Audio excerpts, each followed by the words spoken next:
What is up, guys? It is DMG here, and today we're going to be talking about Team of the Year preparation. You know, how to get your clubs in order, your squads in order, and maybe even have a few packs saved up so you might be able to pack some random ass Team of the Year because no one, someone will. Someone's going to get extremely lucky, pack Team of the Year Ronaldo and some other Team of the Year as well. Someone is going to get incredibly fucking lucky. But there are a couple things I do want to talk about for preparation for Team of the Year, so then you can have some coins saved up in case you just want to buy a couple Team of the Years or just a dope ass squad or something. So you can have packs saved up in case you do want to just hopefully pack one and then maybe sell it or put it in a squad that I already have, right? So there are three things I do want to talk about. The first thing I do want to talk about is selling and buying. Now, the first thing I have to say is that, you know, I'm not a trader by any means. I know kind of the basics of it and know kind of like what the market's going to kind of be like and stuff like that. Kind of when to invest, I guess, kind of what to invest in for kind of just basic stuff. But, you know, if you want to look at legitimate traders, look at Elite, look at Run the Foot Market, look at Foot Economist, you know, those guys actually know what they're talking about. They know what is actually going on, right? So, and again, so I'm not a real trader or anything, just kind of the basics of it. But what I can tell you for some certain things about selling and buying for Team of the Year, for buying at least, there isn't going to be a specific day that people like know 100% that's when you buy, right? There's not going to be a specific day where you have to buy certain players or anything like that. There is going to be, like, in the next, you know, until Team of the Year, which is supposed to be on January 8th, there's supposed to be a time where you can, you know, buy players which are probably going to be a little bit less than Team of the Year, but, you know, it's not, no one really knows exactly when, so just kind of keep an eye on the market. For, I think it was Black Friday, Sunday, November 12th was the cheapest until Black Friday hit in the next like 2 weeks or something after November 12th. So November 12th was the cheapest.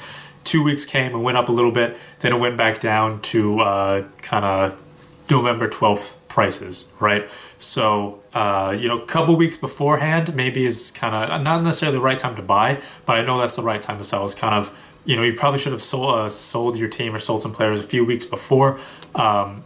You know, not in terms of like 83 or 84s or anything, but just kind of just in terms of just players in general. That's probably the right time to sell. In that case, kind of sell now very, very quickly. And it's Thursday as well, so that might be a good time to sell since, you know, weekend league is here. Might bump the prices up of your players a little bit. But, you know, I would say sell more now than ever. But in terms of buying, I mean, if you're very uncomfortable with buying and like kind of waiting to see when the prices are going to drop like I am, just wait till Team of the Year because like prices are obviously going to drop for Team of the Year. You might buy it you might be able to get it for a little bit cheaper sometime before that. But, I mean, have a price in mind. If you see a player for around that price, just buy them and just don't look back for any reason or anything like that. Now, the second thing I want to talk about is the packs. Now, I actually have 30 packs saved up already, which I'm very, very excited about. And I'm going to continue to save those up and build some more on that as well. I might open a few just so that my club isn't completely barren. But, you know, I am going to continue to save up some packs for Team of the Year, so then we will pack someone at least decent, right? And because I'm planning to have at least 50 plus, I'm also going to plan to drop some money as well. So we will pack someone decent. It might not be an icon, might not be a Team of the Year, but it will be someone decent, right? So, so again, to kind of build up your packs, if you're like me and like kind of like a pack junkie, I really like doing that. There are four things to kind of look at: squad battles, foot champs, foot draft, and just league SBCs. So first thing is just squad battles and foot champs. Those things are basically related. If you can play some foot champs, do that. And, you know, at least, you know, if you're not really that good, aim for bronze 1, aim for silver 3, because bronze 1 gets you a 25k pack just for winning 5 games out of 40. Silver 3 gets you 2 15k packs and then a 25k pack for getting 8 wins out of 40. So, you know, obviously try to aim for more than that. Try to get gold 3 or something, or, you know, elite if you're good enough. But, you know, silver 3 actually pays out decently well for just winning 8 games out of 40. Like, again, it's 2 15k packs. You get 10 12k and you get a 25k pack as well. So that's just foot champs, right? If you're not good enough for foot champs, you know, I honestly just have someone try to qualify you so you can try to get, again, bronze 1, which is just 5 wins out of 40. See if you can do that.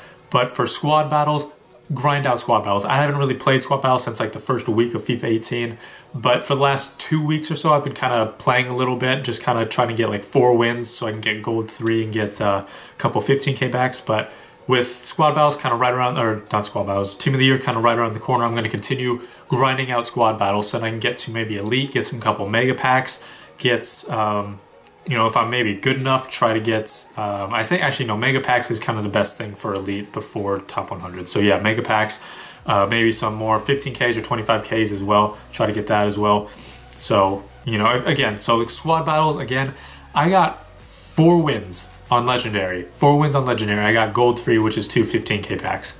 So if I continue just kind of playing, I could probably get to Elite. I could easily get to Gold 1. So, you know, that's what I'm going to try to do. And hopefully that's what you guys try to do too. So for the other 2 things, again, it's Foot Draft and League SBCs. And I'll try to do some other SBCs if they're worth it. But League SBCs are where there's that. I'm going to talk about that later. But for Foot Draft, I mean, if you want to make certain you get more like decent packs, right? If you're not good enough for online draft to offline draft, it doesn't matter about the difficulty. You could, you know, the only difference between the difficulty is just the amount of coins you get per game. So you could get better rewards at beginner than you do for ultimate, for example. So it doesn't really matter there. But for online draft, if you can get better than the second round, if you can get past the second round, so into the semis, into the final, win the final, then just do online. Don't do offline, do online, because it's the same thing. If you can get into, if you lose in the semi, which is get to the 3rd round and lose, that's equivalent to winning the offline draft. And then finally for SBCs, again, League SBCs, they're huge because there are a lot of kind of leagues and like teams that you can do that gives you a good reward for it. There's one in Liga NOS especially, I think it's either Sporting, Porto, and Benfica. It's one of those 3, one of the 3 big teams in Liga NOS. That gets you a 45K pack, so a prime gold players pack, and it's like 7K. So it's completely worth it. Now, not everything is like that. Usually it's like 7K or so for around a 25K pack or even a mega pack, but that's still worth it, right? And usually people are going to have players in their club for those League SBCs. So that's what I'm going to be kind of looking at as well over the next few weeks. I'm going to save up some coins as well because you know, like I said, I might try to sell some players so I actually have a good amount of coins so I can get those League SBCs done.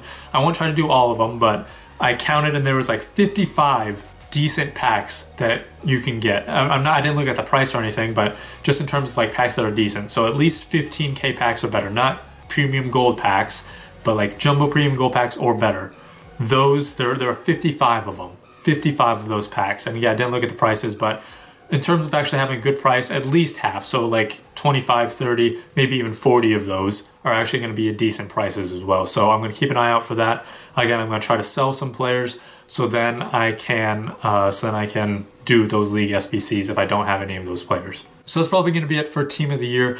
And what I'm going to do personally, I won't do a lot of buying and selling because again, it does make me a little bit nervous because I'm not as good at that. So, you know, maybe sell some people now and then buy them back during Team of the Year. But what I am going to do is just sell players now just because then prices are actually decently high, again, at least for 83s and 84s. So I'm going to sell whatever I have of those in my club. And then I'm going to do some League SBCs, save up on packs, and then open them during Team of the Year. That's what I'm going to do. League SBCs, squad battles, occasionally a foot draft, foot champs. That's what I'm going to be doing until Team of the Year drops. So again, guys, that's going to be it. So thank you guys so much for watching. This has been DMG. Peace.